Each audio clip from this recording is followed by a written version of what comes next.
മാനം രക്ഷിക്കാനുള്ള വല്ല വകുപ്പും കണ്ടുപിടിക്കണോ വക്കീലേ? ഒരു പോയിന്റ് ഉണ്ട്. കോടതി അന്യായത്തിനെ സംബന്ധിച്ച് നിയമപരമായി വിവരങ്ങൾ ശേഖരിച്ചത് 1 വർഷത്തിന് ശേഷമായതുകൊണ്ട് വകുപ്പ് 9 പ്രകാരം അത് നിൽക്കില്ല, കമഴ്ന്നടിച്ചു വീഴും, കേസ് ചളമാവും. വകുപ്പ് 10 ക്രിമിനൽ നടപടി നിയമം 202 പ്രാധാന്യമുണ്ട്. ആരാടോ ഈ നിയമങ്ങളൊക്കെ ഉണ്ടാക്കണത്?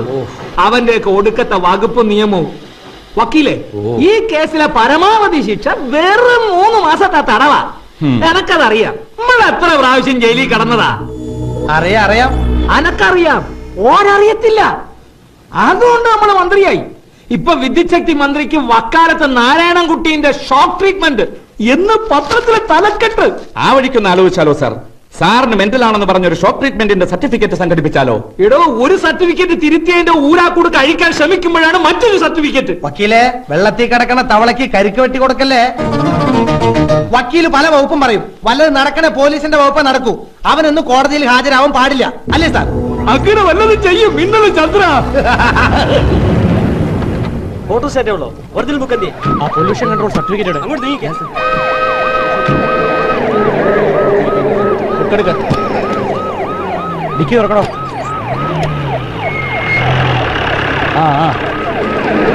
സാർ, അവൻ ഇന്ന് കോടതിയിൽ കൃത്യസമയത്ത് എത്തരുത്. ഓക്കെ?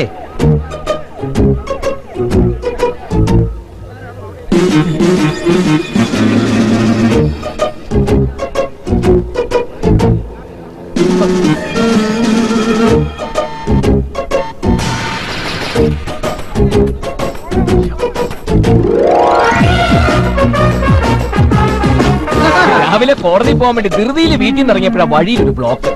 ഞാൻ വിചാരിച്ചു വലിയ ആക്സിഡന്റ് ആയിരിക്കും. അപ്പോഴാണ് ആരോ പറഞ്ഞത് പോലീസ് ചെക്കിംഗ് ആണെന്ന്. നോക്കിയപ്പോ സാറ്. പിന്നെ ഞാൻ വിചാരിച്ചു മാസം അവസാനം ആവുമ്പോഴാണല്ലോ പരിപാടി. ഡ്രൈവിംഗ് ലൈസൻസ്, വാഹന നികുതി അടച്ച രസീത്, ഇൻഷുറൻസ് പേപ്പർ, എവരിതിങ് ഓക്കെ. എത്രയും പെട്ടെന്ന് നോക്കി ഒഴിവാക്കി തന്ന വലിയ ഉപകാരം. 11 മണിക്ക് കോടതിയിൽ എത്താനുള്ള. ലൈസൻസ് എടുക്കടാ. ഓ, ലൈസൻസ് എടുക്കടാ. അതല്ലേ ഇപ്പൊ തന്നത്? എപ്പോ തന്നു? എന്തോ? ഓ, അങ്ങനെ. ഓ, പിന്നെയാ സാറേ, ഇത് വക്കാലത്ത് നാരായണൻകുട്ടിയാ. അയാളോട് നിയമം പറഞ്ഞാലേ സാറിന് ഉത്തരം മുട്ടിപ്പോവും.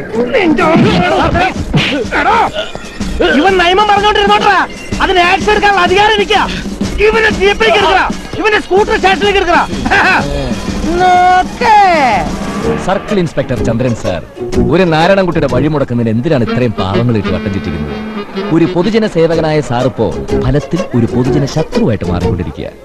പിന്നെ ഈ ജനങ്ങൾ എന്നോടൊപ്പം ഉള്ള കാലം വരെ എനിക്ക് വക്കാലത്തിന് വെറുതെ വിട്. വക്കാലത്ത് നാരായണൻകുട്ടിനെ വെറുതെ വിട്ടില്ലെങ്കിൽ എന്ത് ചെയ്യുന്നു?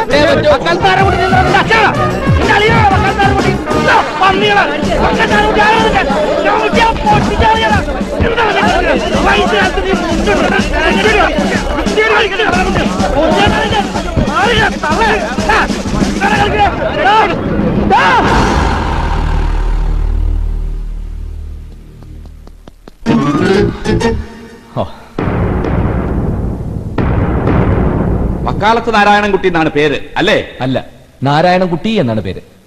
വിദ്യുച്ഛക്തി വകുപ്പ് മന്ത്രി ശശിധരക്കുറുപ്പ് മകൾ കാർത്തികയെ പ്രായപൂർത്തിയാകുന്നതിന് മുമ്പ് വിവാഹം കഴിച്ചു കൊടുത്തു എന്നാണല്ലോ നിങ്ങളുടെ ആരോപണം. അത് മാത്രമല്ല, ഞാൻ മന്ത്രിക്കെതിരെ കേസ് ഫയൽ ചെയ്തപ്പോൾ പ്രായപൂർത്തിയാകാത്ത മകളുടെ സ്കൂൾ സർട്ടിഫിക്കറ്റിലെ ജനനത്തീയതി തിരുത്തി ബഹുമാനപ്പെട്ട കോടതി മുമ്പാകെ ഹാജരാക്കി കള്ളത്തെളിവ് നൽകിയ വകയിൽ ഇന്ത്യൻ ശിക്ഷാ നിയമം വകുപ്പ് 191 പ്രകാരമുള്ള കുറ്റവും ചെയ്തിരിക്കുന്നു. ശൈശവ വിവാഹ നിരോധന നിയമം ലംഘിച്ചു എന്ന് വ്യക്തമായിട്ട് അറിയാവുന്ന ആളാണ് മന്ത്രി. പരമാവധി ശിക്ഷ 3 മാസം വെറും തടവും പിഴയും. പക്ഷേ കോടതി ശിക്ഷിക്കുമെന്ന് ഉറപ്പുള്ളത് കൊണ്ട് ശിക്ഷയിൽ നിന്നും രക്ഷപ്പെടുന്നതിന് വേണ്ടി കളവായ വിവരങ്ങൾ കോടതിക്ക് നൽകി എന്നുള്ളത് മറ്റൊരു കുറ്റം. IPC സെക്ഷൻ 201 പ്രകാരം കോടതിക്ക് പരമാവധി 7 വർഷം വരെ ശിക്ഷിക്കാം. ഇനിയിപ്പോ തിരുത്തിയ സർട്ടിഫിക്കറ്റ് ശരിയാണെന്ന് തന്നെ ഇരിക്കട്ടെ. മകൾ കാർത്തികയ്ക്ക് 18 വയസ്സായെങ്കിൽ മന്ത്രി ശശിധരക്കുറുപ്പിന്റെ ഭാര്യ മല്ലിക വിവാഹത്തിന് മുമ്പ് ഗർഭിണിയായിരുന്നു എന്ന് സമ്മതിക്കേണ്ടി വരും.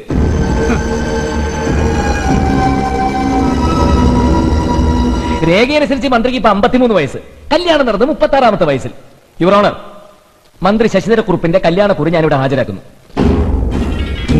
ഇനിയിപ്പോ ഇതെല്ലാം മന്ത്രി നിരാകരിച്ച് കാർത്തിക തന്റെ മകളെ അല്ല എന്ന് വരുത്തി തീർക്കുമോ എന്നുള്ളതാണ് എന്റെ പേടി.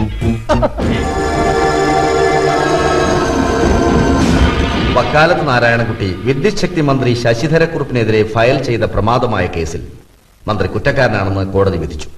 വിധിയെ തുടർന്ന് മന്ത്രി തന്റെ സ്ഥാനം രാജിവെക്കാൻ നിർബന്ധിതനായി. നിയമം ഒരായുധമാക്കി മനുഷ്യാവകാശ ലംഘനത്തിനെതിരെ വളരെ പ്രാക്ടിക്കലായി കോടതി വഴി പടപൊരുതുന്ന അദ്ദേഹത്തെ നമുക്കിന്ന് കന്നഡയിലൂടെ പരിചയപ്പെടാം. പാലക്കാട് ജില്ലയിലെ വാണിയംകുളം ഗ്രാമം. ഇവിടെയാണ് നാരായണൻകുട്ടി ജനിച്ചു വളർന്നത്. നാരായണൻകുട്ടിയുടെ അച്ഛൻ പത്മനാഭൻ. തുടങ്ങാം. അച്ഛന് ചാന്തി വക്കീലിന്റെ ഗുമസ്തന. നാരായണൻകുട്ടിയെ വക്കീൽ പരീക്ഷയ്ക്ക് അയക്കണമെന്നുണ്ടായിരുന്നു. അത് പിന്നെ സർക്കാർ ജോലി കിട്ടിയപ്പം അയച്ചില്ലെന്നേ ഉള്ളൂ. ചുറ്റുപാടൊക്കെ അങ്ങനെ ആന്നേ. ഡിഗ്രി എടുത്തില്ലെന്നേ ഉള്ളൂ. നാട്ടുകാർക്ക് അവനൊരു വക്കീൽ തന്നെയാ. അതല്ലേ വക്കാലത്തെന്ന് വിളിക്കുന്നത്. അത് കേൾക്കുമ്പം ഒരു സന്തോഷവുമാ രസവുമാ. മതിയല്ലോ. അമ്മ കാർത്യായനി, അനുജത്തി നിവേദിത. നാട്ടുകാരുടെ എല്ലാ പ്രശ്നങ്ങൾക്കും അവൻ ഏത് കോടതിയിലും പോകും. പക്ഷെ വീട്ടിലെ ഒരു കാര്യത്തിലും അതിലെനിക്ക് പരാതിയുണ്ട്. പക്ഷെ നാട്ടുകാർ പറയുന്നത് ഏട്ടൻ ഇലക്ഷൻ എന്നാ ജയിക്കുമെന്നാ. തിരുവനന്തപുരത്തേക്കുള്ള സ്ഥലമാറ്റം താങ്കൾക്കൊരു പണിഷ്മെന്റ് ആണെന്ന് പറഞ്ഞാൽ? തിരുവനന്തപുരത്തേക്കൊരു പണിഷ്മെന്റ് ട്രാൻസ്ഫർ ഒന്നുമല്ല, സെക്രട്ടേറിയറ്റിൽ ഒരു ഡെപ്യൂട്ടേഷൻ. ചിലപ്പോ അവർക്കിതൊരു പണിഷ്മെന്റ് ട്രാൻസ്ഫർ ആയിരിക്കാം, പക്ഷെ എനിക്ക് അങ്ങനെ തോന്നിയിട്ടില്ല.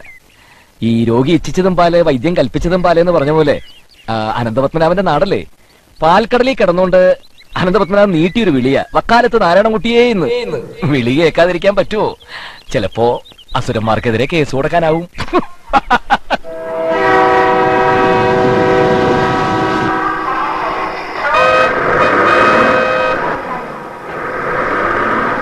ഞാൻ അഡ്വക്കേറ്റ് മാത്യു.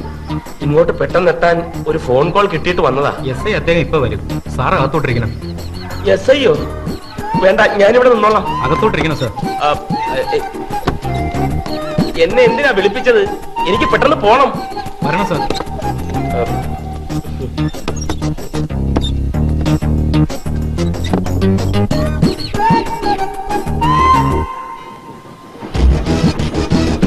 എടാ മാത്യു, പാല് മുഴുവൻ കുടിക്കേ, ഇല്ലെങ്കിൽ അമ്മ ഇപ്പൊ പോലീസിനെ വിളിക്കും.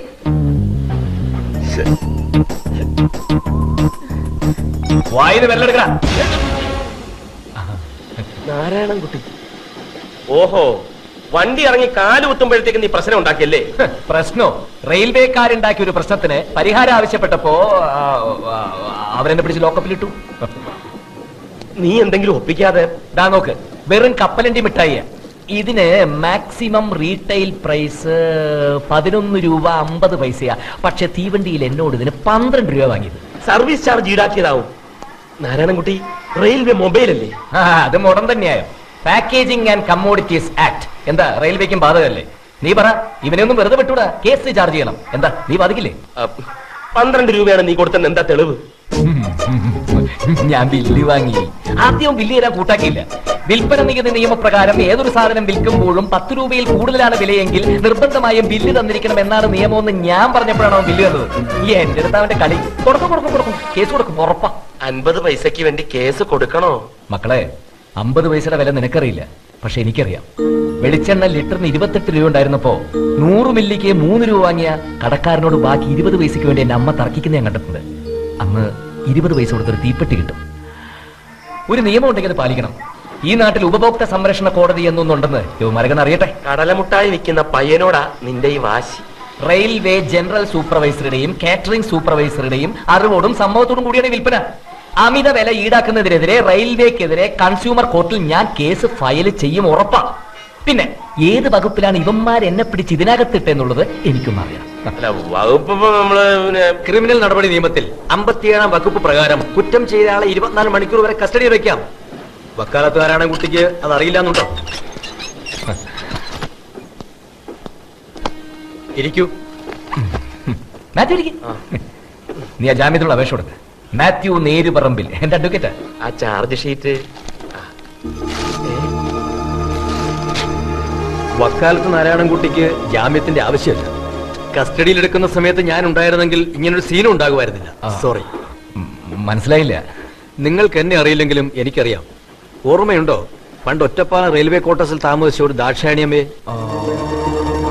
ദാക്ഷായണിയമ്മ ടീച്ചർ. ഒറ്റപ്പാലം മുനിസിപ്പാലിറ്റിയിലെ ഓടയില് പൊട്ടിയ സ്ലാബിൽ കുടുങ്ങി കാലൊക്കെ നഷ്ടപ്പെട്ട. അതെ, അവര് തന്നെ എന്റെ അമ്മയാ. നാരായണൻകുട്ടി കേസ് കൊടുത്തുകൊണ്ട് മാത്രമാ നഷ്ടപരിഹാരം കിട്ടിയത്. അത് മറക്കാൻ മാത്രം ഞാനൊരു പോലീസുകാരനായിട്ടില്ല. നാരായണൻകുട്ടിയുടെ സ്കൂട്ടർ ബ്രേക്ക് പാനിൽ നിന്ന് ഇറക്കി പ്ലാറ്റ്ഫോമിൽ വെച്ചിട്ടുണ്ട്. ഇതാക്കി. Thank you sir. വാ. മുട്ടായി തപ്പിയാ മതി, മരുന്ന് തപ്പിയപ്പോ മുട്ടായി കിട്ടി. അമ്മച്ചി, ഇതാ അമ്മച്ചി ഞാൻ പറഞ്ഞ നാരായണൻകുട്ടി. പിന്നെ ഞാനങ്ങോട്ട് അനിയത്തിയുടെ പരീക്ഷ കഴിഞ്ഞാൽ പിന്നെ ഒരു TC വാങ്ങി. അയാള് തന്നെയാണോ ഇയാൾ? അതോ ഇയാളെ പോലെയാണോ അയാൾ? എന്തോ ഇയാളെ ഞാൻ ടിവിയിലും പത്രത്തിലും ഒക്കെ കണ്ടു. വക്കാലത്ത് നാരായണൻകുട്ടി. വേണ്ട വക്കീലേ വേണ്ട, ഇയാൾ ഇവിടെ താമസിക്കണ്ട. എനിക്ക് ഈ വയസ്സുകാലത്ത് കോടതിയും പോലീസ് സ്റ്റേഷനും ഒന്നും കേറാൻ വയ്യ. നാരായണൻകുട്ടി അമ്മച്ചിക്ക് ശരിക്കും മനസ്സിലായിട്ടില്ല. വേണ്ട, ഇപ്പം കയറി താമസിക്കും, പിന്നെ അവകാശം പറയും. ഒഴിഞ്ഞു പോണ പ്രശ്നം ഈ ജന്മത്തുണ്ടാവില്ല. ഇയാൾക്ക് വേണ്ടി നിങ്ങൾ ഫ്രീ ആയിട്ട് വാദിക്കും. എനിക്ക് വക്കീലിനെ വയ്ക്കാൻ സാമ്പത്തികമില്ല, സഹായിക്കാനും ആരുമില്ല. രാവിലെ ഭയങ്കര ചൂടിലാണല്ലോ. ഈ കേസ് ഞാൻ ഹാൻഡിൽ ചെയ്യാം. അദ്ദേഹത്തെ കണ്ടില്ലല്ലോ. അദ്ദേഹം മരിച്ചുപോയി. ഓ, മക്കളൊക്കെ എവിടെയാ?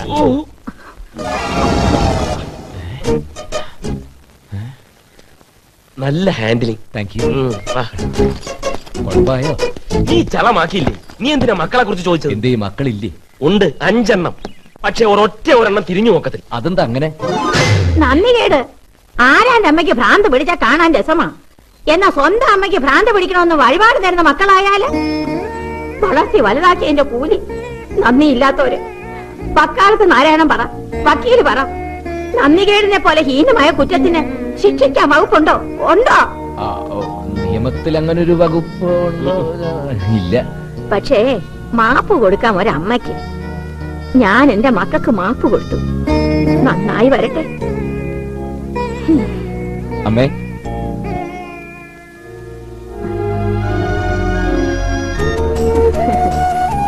വലതുകാല് വെച്ച് കേറ് വക്കാലത്തെ. കേറ്, പക്ഷെ നന്ദികേട് കാണിക്കരുത്. ബഹുമാനപ്പെട്ട കോടതി മുമ്പാകെ എനിക്ക് ബോധിപ്പിക്കാനുള്ളത് എന്താണെന്ന് വെച്ചാൽ, such a personal intervention of the chief minister cannot be treated as an indication of the corrupt motive. That's all, Your Honor.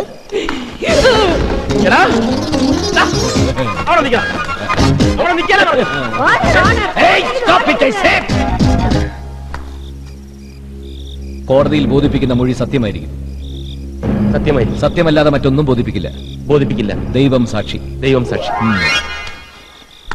എന്താണ് ജോലി? ഒരു വക്കീലാണേ. സനതെടുത്തു എന്നുള്ള ഒറ്റ കാരണം കൊണ്ട് ഒരാൾ വക്കീലാവുമോ? ഓർഡർ. വക്കീൽ എന്തെടുത്തു എന്നാ പറഞ്ഞത്? ബഹുമാനപ്പെട്ട കോടതി, സനത് എന്ന് പറഞ്ഞാൽ അഡ്വക്കേറ്റ് ആയിട്ട് പ്രാക്ടീസ് ചെയ്യാനുള്ള ലൈസൻസ്. ഇയാൾ വക്കീൽ പരീക്ഷ പാസ്സായത്.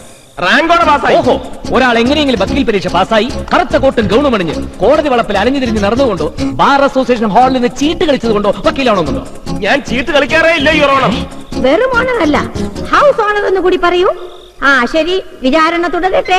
സ്വന്തം പിതാവിനെ പോലെ ഒരു വക്കീലായി ഷൈൻ ചെയ്യാൻ കഴിയാത്തതിലുള്ള ഇൻഫീരിയറിറ്റി കോംപ്ലക്സ് നിങ്ങൾ കൊണ്ടെന്ന് പറഞ്ഞാൽ നിഷേധിക്കാൻ കഴിയുമോ?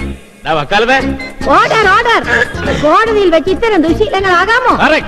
മദ്യപാനം, പുകവലി, വെറ്റിലമുറുക്ക് എന്നിത്യാദി ദുശീലങ്ങളിൽ നിന്നും മൂക്കിപ്പടി കോടതിയിൽ വർജ്യമല്ലെന്നാണ് ഈ ഉള്ളവൻ സ്വന്തം അപ്പനിൽ നിന്നും മനസ്സിലാക്കിയിരിക്കുന്നത്. ബഹുമാനപ്പെട്ട കോടതിയുടെ പ്രത്യേക ശ്രദ്ധയ്ക്ക്, ഈ പ്രതി മൂക്കിപ്പടിയുടെ കാര്യത്തിൽ മാത്രം സ്വന്തം പിതാവിനെ അനുകരിക്കുകയും അനുസരിക്കുകയും ചെയ്യുന്നു എന്നുള്ളത് സത്യമാണ്. എന്നാൽ പോലീസ് ഭയം, അമിതമായിട്ടുള്ള വാചകമടി എന്നിങ്ങനെയുള്ള സ്വഭാവ ദൂഷ്യങ്ങൾ ഉള്ളതുകൊണ്ട് പ്രതി സ്വന്തം പിതാവിന്റെ യശസ്സിന്റെ 7 അയലുകത്ത് പോലും എത്താനുള്ള യോഗ്യതയില്ലാത്തതിനാൽ അദ്ദേഹത്തിന് നിയമപരിജ്ഞാനം, യൗവനം എന്നിവ സ്വയം നഷ്ടപ്പെടുത്തിക്കൊണ്ടിരിക്കുകയാണ്. മാത്രമല്ല, ചട്ടങ്ങളിലൂടെ നീതിയും ന്യായവും നടപ്പാക്കി ഓരോ പൗരനും പരമാവധി നീതിയും സംരക്ഷണവും നൽകുക എന്നുള്ള നിയമത്തിന്റെ പ്രധാന ലക്ഷ്യവും പരിഗണിക്കുന്നില്ല എന്ന കുറ്റവും ചെയ്തുകൊണ്ടിരിക്കുകയാണ് ശ്രീമാൻ അഡ്വക്കേറ്റ് മാത്യു നേരുപറമ്പിൽ.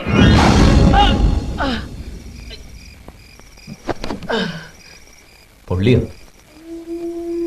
പൊള്ളുന്ന പരമാർത്ഥങ്ങളല്ലേ നീ പറഞ്ഞത്? നാളെ തന്നെ നമുക്ക് ആ ഈശ്വര സുബ്രഹ്മണ്യനെ ഒന്ന് കാണണം. എത്ര അഡ്വക്കേറ്റ്സിനെയാ Iyer രക്ഷപ്പെടുത്തിയിട്ടുള്ളത്. Good night. For the reasons stated in para 8 of the judgment, found inter alia that there was total negligence on the part of the police department. Baki Nawab Rajyathinte writ petition the same matter. Change the names. Quick, Sikram. Okay, sir. Nancy Tadikanu, control yourself. There is a treatment for it. Shall I tell you? പ്രകൃതി ചികിത്സ ആരെ വക്കാലത്ത് നാരായണൻകുട്ടിയോ? ഇരിക്കൂ. Good morning sir. By ഇതാരാണ് മനസ്സിലായില്ലല്ലോ? ഞങ്ങളുടെ സ്കൂൾമേറ്റ്സാ. Advocate Mathew. Mathew ഏത് കോടതിയിലാണ്? സെഷൻസ്. നാരായണൻകുട്ടി ട്രാൻസ്ഫർ ആയി വന്നത് അറിഞ്ഞു, നന്നായി. എപ്പോ വന്നു? ഇന്നലെ വന്നു. നാളെ ജോയിൻ ചെയ്യണം. പിന്നെ ഞാൻ വന്നത് മിസ്റ്റർ മാത്യുവിനെ സാറിനെ ഏൽപ്പിക്കാനാ. മനസ്സിലായി, അണ്ടർസ്റ്റുഡ്. എന്തിലാണ് ടേസ്റ്റ്? പോലീസ് ഇടപെടാത്ത ഏത് കേസും കൈകാര്യം ചെയ്യാം.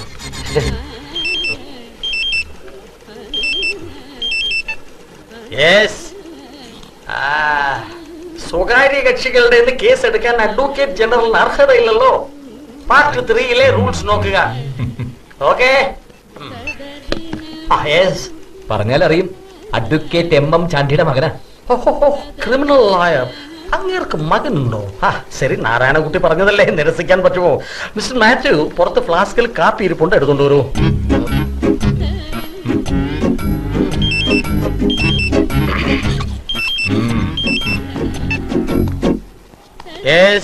അത് ഇൻകം ടാക്സ് ട്രിബ്യൂണലിന്റെ ഒരു വിധി നമുക്ക് ഫേവറബിൾ ആണ്. അയ്യനെന്താ ഇങ്ങനെ? യൂണിയനുള്ള ട്രെയിനിങ് ആണോ ഇയാൾ തരുന്നത്? ഞാനൊരു അഡ്വക്കേറ്റ് അല്ലേ നാരായണൻകുട്ടി? നീ അഡ്വക്കേറ്റ് ആയതുകൊണ്ട് തന്നെ അയ്യരുടെ കോംപ്ലക്സ്. എടാ, ഇന്ത്യൻ കോൺസ്റ്റിറ്റ്യൂഷൻ മുതൽ അഡ്വക്കേറ്റ്സ് ആക്ട് വരെ അരച്ച് കലക്കി കുടിച്ച ആളാണെങ്കിലും ഭൂമസ്ഥനല്ലേ. ബേസിക്കലി ഡിഗ്രിക്കാരോട് ഡിഗ്രി ഇല്ലാത്തവർക്ക് ഒരുതരം ഇൻഫീരിയോറിറ്റി കോംപ്ലക്സ് ഉണ്ടാവില്ലേ? അത് തന്നെ. അതിന് ഞാൻ നിന്ന് കൊടുക്കണമല്ലേ? വേണം. അഡ്ജസ്റ്റ് ചെയ്തേ പറ്റൂ. നിനക്ക് വെട്ടിപ്പിടിക്കാനുള്ളത് വലിയ വലിയ സാമ്രാജ്യങ്ങളാ. നഷ്ടപ്പെടാനോ കുറച്ച് ഫോൾസ് പ്രസ്റ്റീജ്. പിന്നെ ഗുമസ്തൻ. ഞാനൊരു ഗുമസ്തന്റെ മോൻ തന്നെയല്ലടാ. കമോൺ.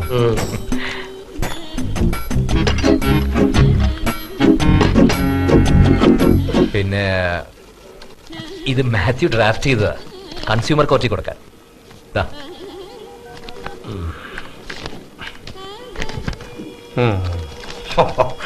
റെയിൽവേയുടെ സർവീസ് ചാർജ്. വണ്ടി നിറങ്ങിയപ്പോ തന്നെ ഒരെണ്ണം ഒപ്പിച്ചെടുത്തു. വെറുതെ അല്ല തന്നെ വക്കാലത്ത് നാരായണൻകുട്ടി എന്ന് വിളിക്കുന്നത്. Mister Mathew, pour it in 3 cups. 3 കപ്പിലായിട്ട് കുടിക്കണം. Don't pour it like that. Look here. Pour it.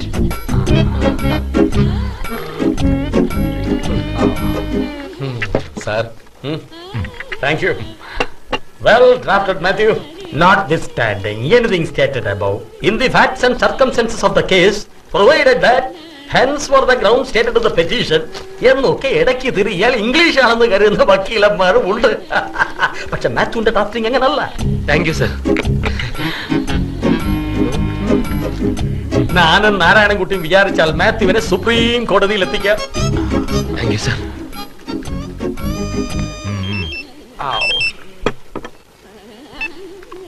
എന്നാ അമാവാസി, കർത്തവം ഇന്നും കൂടെ ഉണ്ടല്ലോ. നേരത്തെ പറ. അവളുതാൻ അമാവാസി എന്നോட വൈഫ്.